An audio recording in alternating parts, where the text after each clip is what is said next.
I am fresh out of auditing in the state of Missouri, having run a government auditing agency for a number of years.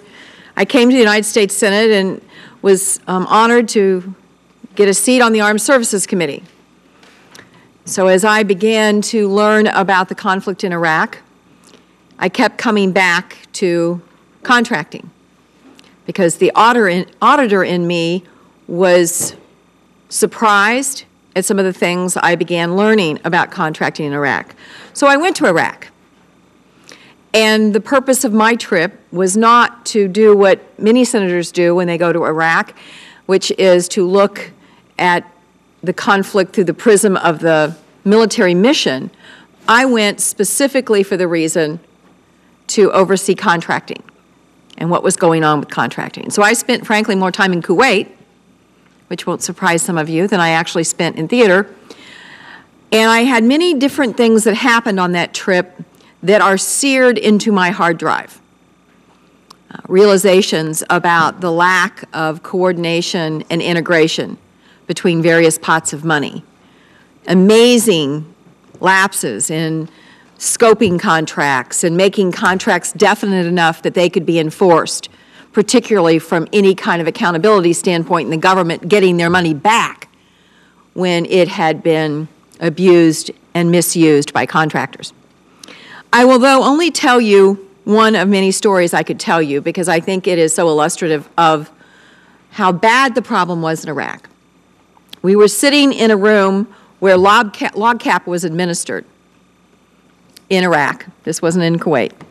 And as so often the case, and I say this with affection, when you are getting a briefing from the military, there was a PowerPoint. In fact, I think there must be a law somewhere that you're not allowed to get a briefing from the military without a PowerPoint. There was a PowerPoint, and there was a lot of important people in the room. You know, there were command staff, there were lots of people that clearly had the military command authority in the area. But they turned over the discussion of the log cap contract to a woman in the room, clearly a civilian, and maybe the most knowledgeable about the log cap contract in the room. And I think they turned it over to her because she was the one that was trying to make the trains run on time and knew a lot about it. She put up a PowerPoint showing the log cap contract by year. And as many of you remember, the first year of the log cap contract wildly exceeded the estimates by billions of dollars. I can't remember now, and I haven't gone back to look, but my recollection is the first year was maybe $17 or $18 billion on log cap, and the original estimate was less than $1 billion. And then she showed a bar graph of the years, and you saw a big drop in the log cap contract after the first year to the next year. And then it kind of leveled out and was still a huge amount of money.